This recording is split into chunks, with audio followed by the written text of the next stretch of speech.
말씀은 요한복음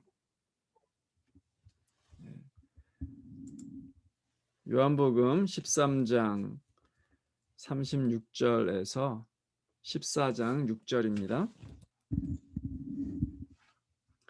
요한복음 13장 36절 제가 읽겠습니다. 시몬 베드로가 이르되 주여 어디로 가시나이까? 예수께서 대답하시되 내가 가는 곳에 네가 지금은 따라올 수 없으나 후에는 따라오리라. 베드로가 이르되 주여 내가 지금은 어찌하여 따라갈 수 없나이까? 주를 위하여 내 목숨을 버리겠나이다. 예수께서 대답하시되 네가 나를 위하여 내 목숨을 버리겠느냐? 내가 진실로 진실로 내게 이르노니 닭 물기 전에 네가 3번 나를 부인하리라. 너희는 마음에 근심하지 말라. 하나님을 믿으니 또 나를 믿으라. 내 아버지 집에 거할 것이 많도다. 그렇지 않으면 너희에게 일렀으리라. 내가 너희를 위하여 거처를 예비하러 가노니 가서 너희를 위하여 거처를 예비하면 내가 다시 와서 너희를 내게로 영접하여 나 있는 곳에 너희도 있게 하리라. 내가 어디로 가는지 그 길을 너희가 아느니라. 도마가 이르되 주여 주께서 어디로 가시는지 우리가 알지 못하거늘 그 길을 어찌 알겠사옵나이까? 예수께서 이르시되 내가 곧 길이요 진리요 생명이니 나로 말미암지 않고는 아버지께로 올 자가 없느니라. 아멘. 어떤 사람이 인터넷 게시판에 이런 질문을 올렸습니다. 궁금한 게 있는데요. 나뭇잎을 으깨도 광합성을 합니까? 여러분 어떻게 생각하세요? 나뭇잎을 막 이렇게 으깨요? 광합성 됩니까? 당연히 안 되죠. 왜 안 될까요? 답은 알겠는데 그걸 설명을 하자니 굉장히 귀찮아집니다. 광합성의 원리를 설명해야 될 것 같고 식물의 막 조직도 이런 것들을 설명해야 될 것 같잖아요. 근데 그 모든 긴 설명 쏙 들어가게끔 하는 짧은 답변이 달렸더랍니다. 야, 너 머리 깨지면은 생각 돼? 머리를 깨면 당연히 생각이 안 되죠. 부서지면은 광합성이고 뭐 식물의 조직이고 설명할 필요가 없습니다. 그죠? 굉장히 현명한 답변이에요. 질문은 조금 수준 낮은 질문인데 현명하게 대답을 했어요. 이런 걸 우리가 사자성어로 뭐라고 그럽니까? 우문현답이라고 그러죠. 어리석은 질문에 현명한 답변이란 뜻이에요. 이 우문현답은요, 종종 문제의 본질을 다루는 데에서도 사용이 된다고 합니다. 한 예를 들어보면은요, 2005년도에 여러분들 배우 허준호 씨 아시죠? 이분이 이제 연극 갬블러라는 연극을 일본에 가서 공연을 하게 됐답니다. 근데 공연하기에 앞서서 이제 기자회견을 할 거 아니겠어요? 이제 기자회견을 하는데 이 일본 기자가 뜬금없이 이런 질문을 하더랍니다. 허준호 씨, 독도 문제에 대해서 어떻게 생각하십니까? 굉장히 민감한 주제잖아요. 이제 공연을 해야 되는데 독도는 한국 땅입니다. 이렇게 하면은 이 공연 망할 것 같은 거예요. 그렇다고 또 일본 땅이다라고 하면 이게 매국노가 되니까 이거 그렇게 할 수도 없어요. 또 뭐 국제법을 근거로 해서 막 설명을 하자니 길어질 것 같고 역사를 논하자니 또 어울리지 않는 자리인 것 같죠. 그래서 허준호 씨가 어떻게 했는지 아십니까? 아무 말 없이 그냥 그 질문하는 기자에게 뚜벅뚜벅 가가지고 그 기자의 펜을 확 뺏었습니다. 그리고 딱 한마디 했어요. 당신 기분 어떻습니까? 뭐 다른 긴 말 하지 않았어요. 뭐 당연히 기분 나쁘죠. 말없이 와가지고 확 뺏었잖아요. 근데 그게 뭐예요? 문제의 본질입니다. 과거에 너희들이 우리 것을 뺏었고 지금도 우리 것을 너희 것이라고 우기면 당연히 기분 나쁘다. 이런 얘기를 장황하게 하지 않고 행동으로 보여준 거예요. 긴 설명이 필요 없는 거죠. 참 현명한 사람 같습니다. 그분이. 이렇게 어리석은 질문에 대해서 문제의 본질을 짚어내는 대답도 우문현답이라고 한답니다. 오늘 이 본문은요, 제자들이 질문하고 예수님이 답을 하는 형식으로 되어져 있어요. 근데 자세히 들여다보면은요, 이 제자들의 질문과 예수님의 대답이 이렇게 잘 맞지가 않아요. 제자들의 질문은 요런 거를 의도하는데 예수님의 질문은 다른 거를 얘기하고 계시는 것 같은. 한마디로 얘기하면은 우문현답이에요. 제자들은 문제의 본질을 놓치고 있고요. 예수님은 그 문제에 대한 본질적인 답을 주고 계십니다. 예수님이 말씀하시는 본질은 무엇인지, 그리고 제자들은 왜 이 문제의 본질을 놓치고 있는지 오늘 본문 가지고 한번 말씀 나눠보려고 합니다. 이 말씀 나눌 때에 저 여러분 마음 가운데 하나님이 주시는 은혜들이 임했으면 좋겠어요. 자, 먼저 36절을 보시면 베드로가 예수님께 묻습니다. 주여 어디로 가시나이까?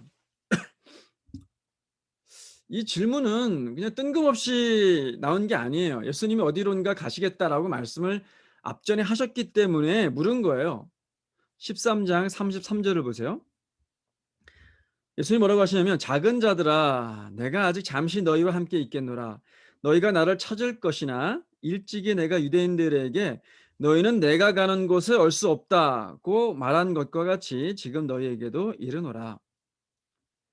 내가 잠시 후에 떠날 건데 너희는 내가 가는 곳에 올 수가 없어. 이거 뭐를 의미하는 거예요? 예수님이 이제 십자가에 달려서 죽으시잖아요. 그리고 예수님은 이제 하늘 아버지께로 돌아가세요. 그거를 암시하고 있는 겁니다. 그리고 이 말씀 후에요, 굉장히 중요한 말씀을 하세요. 34절 말씀을 보시면 새 계명을 너희에게 주노니 서로 사랑하라. 내가 너희를 사랑한 것 같이 너희도 사랑하라.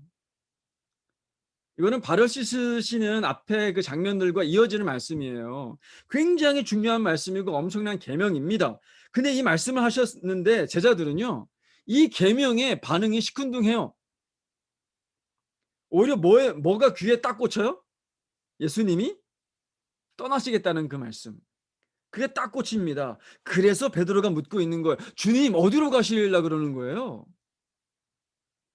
예수님이 대답하십니다. 내가 가는 곳에 네가 지금은 따라올 수 없으나 후에는 따라오리라. 베드로의 질문과 예수님의 대답 사이에는 엄청난 간격이 있어요.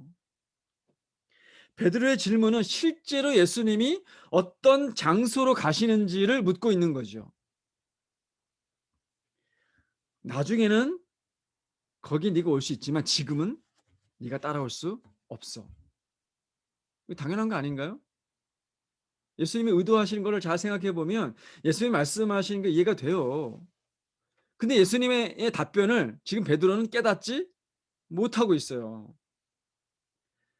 37절 보시면 아니 주님 지금은 어찌하여 따라갈 수 없습니까? 나는 주를 위해서 목숨도 버릴 수 있다니까요. 베드로는 지금 어떻게 이해하고 있습니까?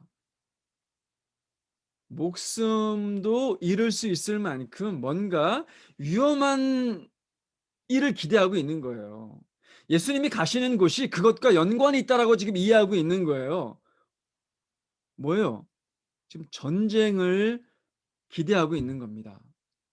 베드로를 비롯한 제자들은요, 지금 예수님이 예루살렘에 모이는 모든 유대인들 앞에서 그들을 충동해 가지고 군사를 일으키고 로마 군대를 향해서 쿠데타를 일으킬 것을 기대하고 있는 거예요. 그 전쟁은 분명 목숨을 잃을 만큼 위험한 일이죠. 예수님이 대답합니다. 네가 나를 위해서 내 목숨을 버리겠느냐? 내가 진실로 진실로 내게 이르노니 다 굴기 전에 네가 세 번 나를 부인하리라. 전쟁은 고사하고 베드로가 어떻게 합니까? 야, 너 예수와 한 패지 이렇게 묻는 여종 앞에서 나는 저 사람을 모른다. 부인합니다. 세 번씩이나.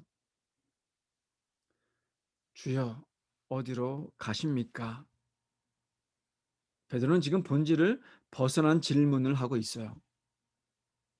4장 5절 말씀을 보시면은요. 도마도 비슷한 질문을 합니다. 주여, 주께서 어디로 가시는지 우리가 알지 못하거늘 그 길을 어찌 알겠사옵나이까? 도마도 깨닫지 못하는 거예요. 주님, 목적지를 알려주셔야 거기로 가는 길을 우리가 알 수 있죠. 도마도 예수님이 의도한 본질을 파악하지 못하고 있습니다. 예수님이 어디론가 가시겠다라고 하셨을 때 그곳은 어디입니까? 그곳은 어떤 이 땅의 장소가 아니에요. 물질적이고 외면적이고 눈으로 보이는 가시적인 곳이 아닙니다. 뭐를 의미해요? 하늘나라를 의미합니다. 천국을 의미해요. 영적인 곳입니다. 내면적인 곳이에요. 비가시적인 곳이에요. 눈으로 볼 수가 없는 곳입니다. 제자들의 관심과 예수님의 의도 완전히 다른 거예요. 예수님은 분명 아버지께로 가시겠다 그랬어요. 아버지 누굽니까? 하나님이잖아요. 하나님 어디 계셔? 천국에 계시지요. 그런데 제자들은 이 땅에만 관심을 갖고 있었다라는 겁니다. 여러분, 우리들은 어떻습니까?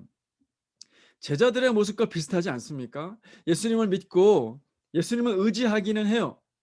예수님과 하나님과 대화하기는 합니다. 근데 대화의 주제가 온통 이 땅에 대한 것들만 있지는 않냐 이 말이에요. 물질적인 것, 외면적인 것, 보여지는 것, 이 땅에서의 뭔가 그것만을 추구하지 않냐 이 말이에요. 만약에 그렇다면요, 우리와 예수님과의 그 대화 있잖아요. 그거는 지금 이 본문에 있는 제자들과 예수님과의 대화 그것과 다르지 않다라는 거예요. 안 맞는 거예요. 우리는 지금 이 땅의 것들만 지금 얘기하고 있는 거고 예수님은 지금 다른 것들을 얘기하고 있는 그런 상황 가운데 있다라는 겁니다. 이 땅을 향한 관심 그걸 좀 내려놔야 돼요. 영적이고 내면적이고 보이지 않는 것들이 더 중요합니다. 하나님이 더 중요합니다. 내적인 평안과 충만함이 더 중요합니다. 보이지 않는 하나님의 손길과 역사하심이 더 중요해요. 우리의 능력으로 하는, 우리의 지혜로 하는 뭔가가 아니라 그런 것들에 관심이 있어야 됩니다. 그런 것들에 관심을 가질 수 있게 해주는 시간이 있죠. 종종 우리는 그 시간을 뭐라고 부릅니까? quiet time이라고 부르죠. 큐티라고 불러요. 하나님과 교제하는 시간입니다. 하나님을 만나는 시간이에요. 말씀을 읽고 기도하는 시간. 그게 있어야 됩니다. 묵상하는 시간이 있어야 돼요. 그래야 연장해서 일하는 시간, 공부하는 시간, 집안일 하는 시간에도 하나님을 만날 수 있습니다. 여러분, 저도 산책하는 거 좋아하는데 요즘 날씨가 너무 좋아요. 그 산책하시는 분들 많이 있습니다. 산책할 때마다요. 그 아름다운 자연 한번 보세요. 아름다운 그 하늘과 구름을 보세요. 따뜻한 햇살과 시원하게 부는 바람과 얼마나 기분이 좋습니까? 그거 다 그런 것들 속에서 뭘 느낄 수 있어야 돼요? 하나님을 느낄 수 있어야 되는 거예요. 이 모든 자연 안에 하나님으로 충만한 것들을 우리가 느낄 수 있어야 됩니다. 그리고 감사하세요. 마음이 풍성해집니다. 그게 천국 아닐까요? 자, 제자들이 자꾸 예수님에게 질문을 하는데요. 여러분, 보통 질문을 왜 합니까? 우리 학생들, 아이들도 있는데요. 보통 질문을 왜 해요? 질문 많이 하잖아, 우리 아이들도. 그 정보나 지식을 얻기 위해서 질문을 하기도 해요. 궁금하니까, 그죠? 몰라서. 또 한 가지는 뭐 이해가 잘 안 돼서 정보 지식은 알아요. 근데 원리가 이해가 안 될 때도 우리가 질문을 하죠. 그리고 확신이 없을 때, 불안해서 뭔가를 확인하기 위해서 질문을 하기도 합니다. 이 제자들은 지금 어떤 경우에요? 왜 질문하고 있어요?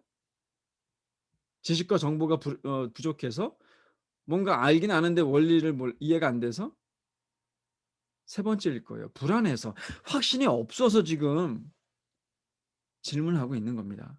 아, 예수님이 지금 어디로 가신다고 하는데 그리고 그곳은 우리가 지금 따라갈 수가 없는 곳이래. 그럼 우리 계획은 어떻게 되는 거야? 지금 로마 군대와 싸워야 되는데 우리 지도자인 예수님이 없어진다라고 하는데 그럼 우리 어떻게 되는 거야? 불안합니다. 그 제자들을 예수님이 지금 일단은 위로를 해주세요. 14장 1절 말씀을 보세요. 너희는 마음에 근심하지 말라. 하나님을 믿으니 또 나를 믿으라. 근심하지 말고 믿어라. 여러분, 우리 이성으로는 도무지 해답을 알 수 없는 그런 일들이 많이 있어요. 어떤 분들 중에는요, 내가 이해되면 내가 믿을게. 아, 나는 이성적인 사람이어가지고 이해가 먼저 돼야지만 믿을 수 있어. 난 이해가 되기 전까지 못 믿어. 이러시는 분들이 종종 있습니다. 근데요, 그런 방법으로는 이게 안 돼요. 믿어지기가 쉽지 않습니다. 반대로 되어줘야 되는 거예요. 믿으면 이해가 되어져요. 이성으로 안 되는 것들 있잖아요. 그런 것들이 비로소 이해가 되어지는 거예요. 믿으면 깨달아져요. 믿으면 납득이 되는 거예요.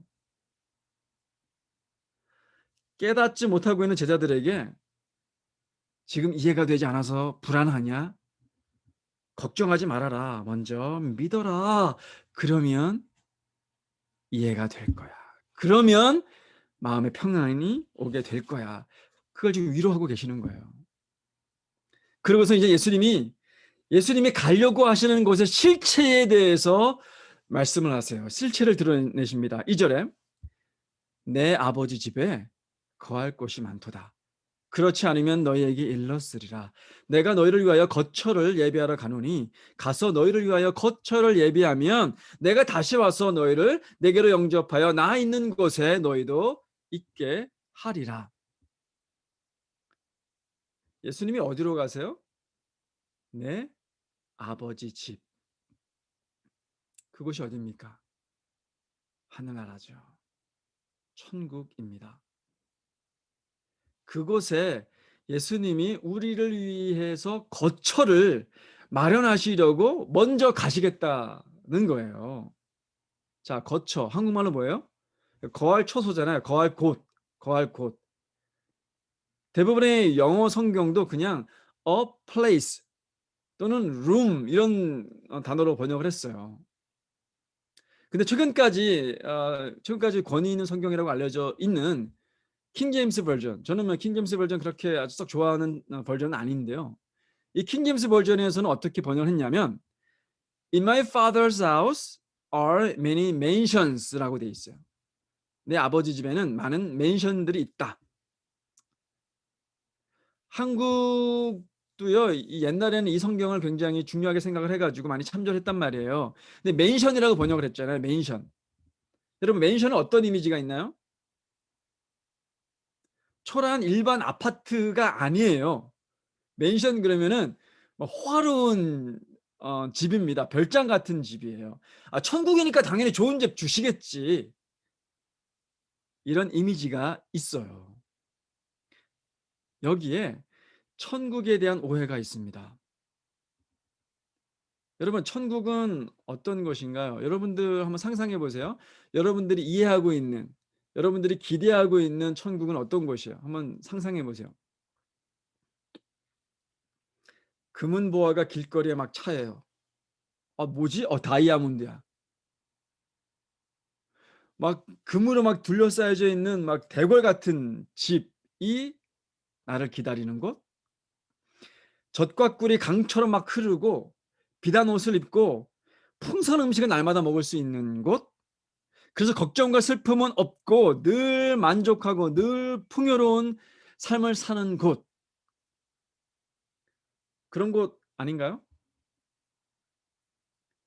천국에 갔다 왔다 하는 그런 분들 있잖아요. 그래서 간증 집회하시고 그러는 분들이 있어요. 그래서 천국에 대해서 막 얘기를 하시는데 대부분 이런 식으로 천국을 묘사를 해요. 다 뭡니까?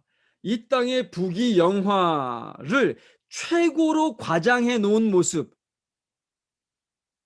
그것을 천국이라고 이해하고 있는 거예요. 계시록에 요한계시록에 보면 천국에 대한 묘사를 해 놨어요. 근데 보통 그렇게 묘사를 해 놨습니다. 보석이 막 이렇게 있고요. 굉장히 많은 그런 금은 보화들, 이름들도 막 알 수 없는 그런 금은 보화들로 막 이렇게 묘사를 해 놓긴 했어요. 그러나 이 땅에서 보던 그런 보석들, 금은 보화가 거기에도 실제로 있다라는 뜻이 아닙니다. 요한계시록에서 그런 묘사는요, 모두 하나님의 영광을 묘사하는 인간의 표현법일 뿐이에요. 우리가 묘사할 수 있는 최고의 화려함, 최고의 영광스러움, 어떻게 묘사할 수 없잖아요. 표현할 방법이 없는 거예요. 어떤 걸로 표현할 수밖에 없어요? 우리가 알고 있는 것들로 표현할 수밖에 없단 말이에요. 우리가 알고 있는, 그 당시에도 알고 있는 가장 영광스럽고 가장 화려하고 가장, 그게 뭐예요? 다 금은 보화들이란 말이에요. 그런 것들로 표현할 수밖에 없었기 때문에 그런 걸로 표현한 거예요.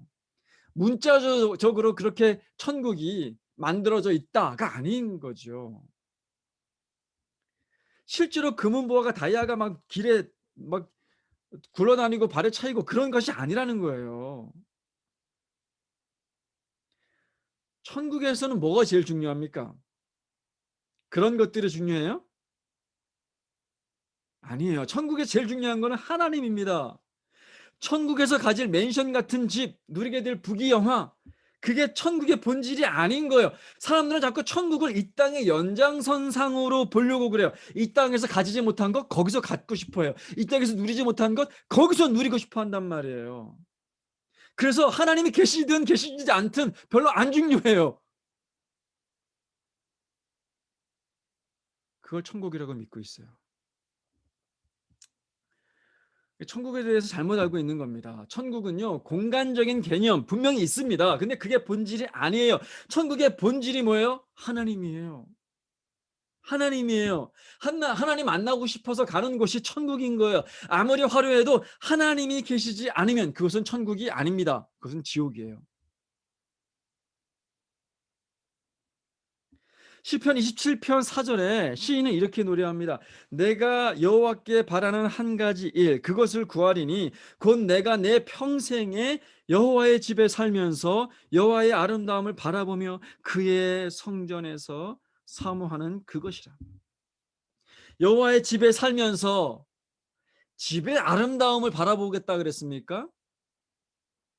집의 아름다움이 아니에요. 여호와의 아름다움을 바라보면서. 여러분, 천국은요, 관계적 개념입니다. 관계적 개념. 하나님을 만나는 거예요. 하나님을 만나는 거. 그게 천국인 거예요. 그래서 예수님이 아버지께로 간다라고 말씀하신 거예요. 여러분, 천국에 하나님이 계신 게 아니에요. 하나님이 계신 곳이 천국입니다. 그곳은 하나님의 영광으로 빛나는 것이지 이 땅에서 볼 수 있는 금은 보화로 빛나는 것이 아닌 거예요. 하나님을 보며 하나님과 함께 있기 때문에 기쁘고 좋은 것이지 이 땅에서 못 누리고 못 가진 거 그곳에 가가지고 갖고 누리기 때문에 기쁘고 좋은 게 아니라는 거예요. 본질은 하나님입니다. 하나님이 빠져 있는 곳은 아무리 화려해도 천국이 아니에요. 그것은 지옥입니다. 근데 너무나 안타깝게도 오늘날 기독교인들은 천국을 생각하면서 하나님보다 먼저 뭘 생각해요? 맨션을 생각합니다. 금은보화를 생각해요. 젖과 꿀을 생각해요. 너무도 세속적인 천국을 기대하고 있다는 겁니다. 천국에 대한 이미지가 이렇게 물질적이고 세속적으로 왜곡되어 있으니까 또 그렇게 믿지 않은 사람, 세상 사람들에게도 천국 가자라고 얘기하니까 불신자들도 천국에 대해서 이 그릇된 천국관을 갖게 됐어요. 그래서 불신자들은 천국 별로 그렇게 가고 싶어 하지 않습니다. 왜요? 이 땅도 충분히 살만한 곳이기 때문이에요. 좋은 집 있어요. 좋은 차 있습니다. 은퇴하면요, 연금 나와요. 별로 걱정이 없어요. 맛있는 건 먹고 여행도 다니고 하고 싶은 거 웬만한 거 다 하고 살 수가 있어요. 천국이 아무리 좋아봤자 뭐 아이고 뭐 거기서 거기겠지 뭐. 여기도 충분히 좋은데 뭐 꼭 굳이 천국 가려고 믿기지도 않는 하나님, 그 꼭 믿어야 돼? 믿으려고 애써야 돼? 아, 난 됐다. 이렇게 되는 겁니다. 자, 안 믿는 사람들은요, 뭐 그럴 수 있다고 쳐요. 천국의 실체, 본질을 모르니까, 그게 안 믿어지니까. 근데 문제는 뭡니까? 우리 믿는 사람들이에요. 믿는 사람들도 그렇게 생각하고 있다는 거예요. 그게 문제입니다. 똑같이 천국은 물질적인 곳으로 생각을 해요. 교회가 세속화되어 버렸습니다. 세상과 크게 다르지 않게 되어져 버렸어요. 물질을 추구하느라 하나님을 잃어버렸다니까요. 제가 이번 주 읽은 책에 이런 내용이 있었어요. 산업 자본주의의 기원이 로마 카톨릭 교회의 수도원이다. 그러니까 이 산업 자본주의의 기원이 교회다라고 하는 거예요. 산업 자본주의의 속성이 뭡니까? 탐욕과 부의 증식에 대한 욕구잖아요. 근데 이 카톨릭의 교회가요. 로마 카톨릭 교회가 수도원들을 갖고 있었어요. 수도사들 함께 생활하는 곳 아닙니까? 근데 그 수도원들이 뭘 소유했냐면 땅을 갖고 농사를 지었어요. 그런데 단순히 생계 유지를 위한 농사가 아니었습니다. 농산물들을 전문화하기 시작했어. 아, 여기는 이게 잘 되니까 이거를 대량으로 생산하고, 여기는 이게 잘 되니까 이거를 대량으로 생산하게 됐어요. 그걸 팔아가지고 돈을 모았습니다. 그리고 그 돈으로 좀 더 효과적으로 이 농사를 지으려고 재투자를 하기 시작했어요. 좋은 어떤 기계를 산다거나 방법들을 도입한다거나 그렇게 했습니다. 그러니까 수확물이 더 많아지게 됐어요. 그걸 팔아요. 독점제로 팔게 됐습니다. 그러니까 돈이 더 많이 쌓이죠. 돈이 쌓이니까 이제 뭐가 됩니까? 귀족들이, 부자들이 돈을 빌리러 오기 시작했어요. 수도원에. 수도원이 이자를 주고 돈을 빌려줬어요. 수도원이 뭐가 된 거예요? 은행이 된 겁니다.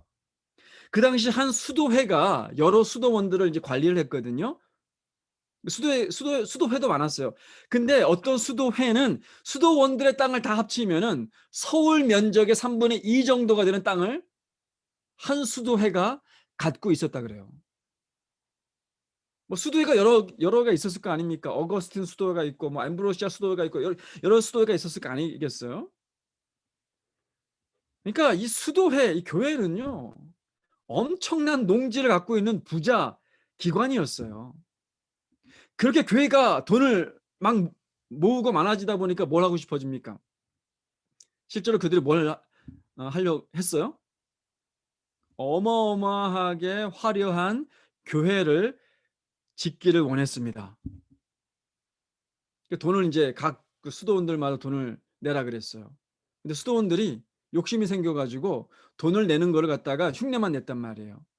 그리고 돈을 어디서 충당을 하려고 했어요? 성도들에게. 그래서 뭘 팔기 시작합니까? 면죄부를 팔기 시작해요. 이거 사면은 하나님 너 죄 다 용서해줘. 없이해줘. 너 천국 갈 수 있어. 면죄부를 팔기 시작한 거예요. 성도들 현혹해서 돈을 받아내고 교회 짓는데 보냈습니다.